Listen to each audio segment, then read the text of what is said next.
इस समय हमारे साथ मध्य प्रदेश की शख्सियत और पूर्व विधायक लाखन सिंह बघेल हमारे साथ जुड़ रहे हैं करैरा से। सर, आज आप यहाँ पर पहुँचे हैं, क्या कहना है? पत्रकार महोदय, मैं आपसे कहना चाहता हूँ, मेरी समाज की बड़ी विडम्बना है।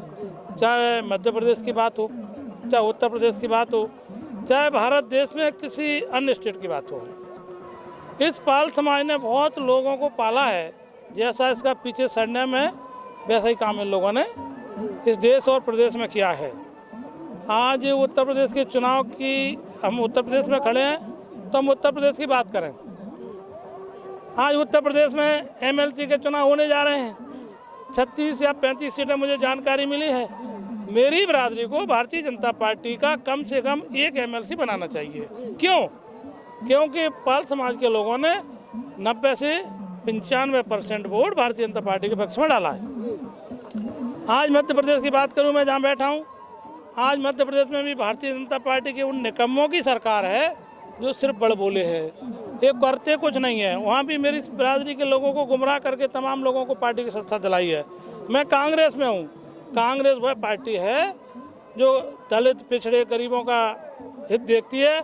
विशेष रूप से आज पाल समाज की बात करें, हमारे यहाँ अभी 2 नेता हैं, आदरणीय कमलनाथ जी, आदरणीय राजा साहब, तो पाल समाज से बड़ा स्नेह रखते हैं। वो आने वाले समय में मुझे लगता है कि कांग्रेस पार्टी हमारी बिरादरी को ज़्यादा से ज़्यादा मौका देगी। ऐसा आपको टिकट मिलेगा कि नहीं कांग्रेस से? 100% इसलिए देगी कांग्रेस पार्टी, क्योंकि कांग्रेस ये चाहती है कि अच्छे लोग पार्टी में आए, ज़्यादा समूह वाली, ज़्यादा वोट वाली जाति हमारी पार्टी से जुड़े। तो पाल समाज मध्य प्रदेश में जो पाल समाज की छाप है वो निश्चित रूप से कांग्रेस की जानकारी में है। मुझे तो वो टिकट 100% देंगे, दूसरा अन्य लोगों को भी टिकट देंगे। लेकिन मेरा आज जो पाल समाज के लोग मध्य प्रदेश से इधर आए हैं, उनसे मेरा निवेदन है कि इन झूठों की सरकार को मिटाओ। जिन लोगों ने तुम्हारा आरक्षण नहीं दिया है, जिन लोगों ने तुम्हारे पुरखों की ज़मीन जायदाद पूरी बेची है और आज बेचने जा रहे हैं, तो मुझे लगता है कि सूत्र ये बता रहे हैं, यदि भारतीय जनता पार्टी इसी तरह से रही तो ये देश गुलामी की ओर जा रहा है। ये अंग्रेजों के बड़े पिताजी हो सकते हैं। इसलिए कांग्रेस को हम सब, मेरा सबसे निवेदन है कि सब लोग मिलकर के कांग्रेस को लाओ और इस देश को बचाओ इन योगी ढोंगियों से। आपके मध्य प्रदेश में भी कांग्रेस में गुटबाजी है इस समय? मध्य प्रदेश में गुटबाजी नहीं है। पहले ग्वालियर के सिंधिया घराना हुआ करता था। आज मध्य प्रदेश में कांग्रेस में कोई गुटबाजी नहीं है। कांग्रेस सही लाइन से काम कर रही है और कांग्रेस सरकार की ओर बढ़ रही है। आपको लगता है कि गांधी परिवार देश में सक्सेस हो पा रहा है? गांधी परिवार की कांग्रेस के लिए बहुत बड़ी कुर्बानी रही है। लोग नहीं समझ पा रहे हैं, अपने हितों के कारण लोग पार्टी छोड़ के इधर उधर गए हैं। मैं कहता हूं कि गांधी परिवार के साथ हम लोगों को सबको चलना चाहिए, एक लाइन से चलना चाहिए। उनकी कुर्बानियों को, चाहे इंदिरा जी हों, चाहे राजीव गांधी जी हों, इन्होंने कुर्बानी देश के लिए दी है। आज भारतीय जनता पार्टी के लोग इन निकम्मे ढोंगियों की बता दो किसने कुर्बानी दी है?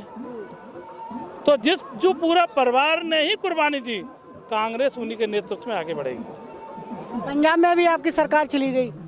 पंजाब में ये भारतीय जनता पार्टी के लोगों ने जो कांग्रेस के टुकड़े किए, अच्छा नहीं किया। इसका भुगतान आगे आने वाले समय में भारतीय जनता पार्टी को लोकसभा के चुनाव में करना पड़ेगा। आप देखा जाए मध्य प्रदेश की सियासत में आप तेज तर्राक नेताओं में से जाने जाते हैं। बहुजन समाज पार्टी से आप विधायक बने थे, तो आपने बहुजन समाज पार्टी क्यों छोड़ी? बहुजन समाज पार्टी में मैं लगभग 29 वर्ष रहा। बहुजन समाज पार्टी ने मुझे 2-3 चुनाव लड़ाए, लेकिन जब मौका आया, मेरा टिकट आदरणीय बहन जी ने ग्वालियर ग्रामीण से 2018 के चुनाव के लिए किया था, वर्ष 1916 में फाइनल कर दिया था। जब चुनाव का मौका आया, कहीं ना कहीं उन लोगों ने दूसरे लोगों की बातों में आकर के मेरा चुनाव काटा, टिकट काटा। और जब मेरा टिकट काटा तो भी मैं पार्टी में रहा। मेरी विधानसभा से प्राई लाल जी को बहन जी ने टिकट दिया, हम लोगों ने उसको चुनाव लड़ाया। लेकिन जब लोकसभा में हद तो जब हो गई, जबकि ऐसी महिला को टिकट दिया जिसको मात्र 30,000 वोट पार्लियामेंट में पड़े। हम लोग भी पार्लियामेंट का टिकट मांग रहे थे। हो सकता है कि यदि मुझे पार्लियामेंट का टिकट मिलता तो निश्चित रूप से मैं जीतता। अब जब वो लोग कुछ कहते हैं पार्टी के बारे में, मैं तो इस बात को नहीं कहूँगा। बहुजन समाज पार्टी ने गरीबों को, पिछड़ों को बहुत कुछ दिया, लेकिन आज वर्तमान में जो पोजीशन है वो सबकी नज़र में है। इसके अंदर भारतीय जनता पार्टी के नेता और पूर्व विधायक राधेलाल बघेल को भारतीय जनता पार्टी ने निष्कासित कर दिया है। आपको नहीं लगता है कि ये पाल समाज का कहीं ना कहीं अपमान है? देखिए, मैं आपसे निवेदन करूं पत्रकार महोदय कि भारतीय जनता पार्टी पाल समाज की हितैषी नहीं हो सकती। उन्हें ये लग रहा था कि इसको कहीं ना कहीं हमें पद देना पड़ेगा, तो राधेलाल को जिस स्टाइल में भारतीय जनता पार्टी के लोगों ने पार्टी से निकाला है, मैं कहता हूं कि ऐसा कृत्य पूरे पाल समाज के लिए इन्होंने मध्य प्रदेश में किया है।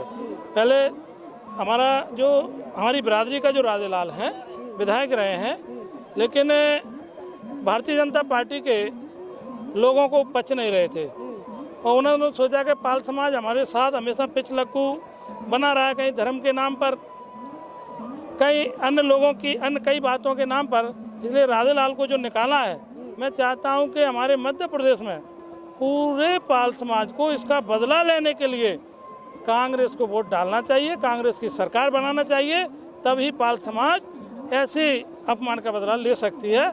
और मैं पूरे पाल समाज के लोगों से कहना चाहता हूं कि आने वाले 2023 के चुनाव में सब लोग मिलकर के कांग्रेस की गवर्नमेंट बनाएं, ऐसा मेरा पूरी समाज से आग्रह है। उत्तर प्रदेश के अंदर बहुजन समाज पार्टी की एक जमान हुआ करता था, अब सरकार भी बनी और अब ये वक्त आ गया है कि उनकी सीटें 1 सीट 2 सीट, क्या कारण है? बहुजन समाज पार्टी का अस्तित्व खत्म क्यों हो रहा है? बहुजन समाज पार्टी के बारे में मैं कुछ नहीं कहूँगा। आज योगी मोदी ने जो देश को बेचने का काम किया है, भोली भाली जनता इस भारत की जिसे ठगने का काम किया है, ईवीएम में हेरा फेरी करके जो भारतीय जनता पार्टी की सरकार बनी है, इसी तरह से मध्य प्रदेश में इन्होंने लोकतंत्र को ख़त्म करने का काम किया है। ऐसा उत्तर प्रदेश के लोगों को समझना चाहिए। उत्तर प्रदेश के लोगों, मैंने ये देखा कि जहाँ 70 से 90% कांग्रेस के वोट थे या बहुजन समाज पार्टी के थे या समाजवादी पार्टी के हुआ करते थे, वहाँ भारतीय जनता पार्टी को वोट पड़े, तो क्या माने इसको? इन्होंने 100% ईवीएम में घोटाला किया है और ईवीएम खत्म होना चाहिए, बैलेट पेपर से चुनाव होना चाहिए। बैलेट पेपर से चुनाव होना चाहिए और ईवीएम में घोटाला किया गया है, ये आरोप लगाया है कांग्रेस पार्टी के नेता लाखन सिंह बघेल, जो कि बहुजन समाज पार्टी से पूर्व में विधायक रहे हैं और तमाम मुद्दों को लेकर आपकी जन अदालत न्यूज के एक्सक्लूसिव इंटरव्यू में आज हमारे साथ सीधा झांसी से जुड़े हुए थे। तमाम मुद्दों को लेकर हमने चर्चा की है। जुड़े रहिए आपकी जन अदालत न्यूज के साथ। नमस्कार। बढ़ाते रहिए, जुड़े रहिए आपकी जन अदालत न्यूज के साथ। नमस्कार। Evergreen colours India private limited, रंग है तो जीवन है। Stay home, stay safe.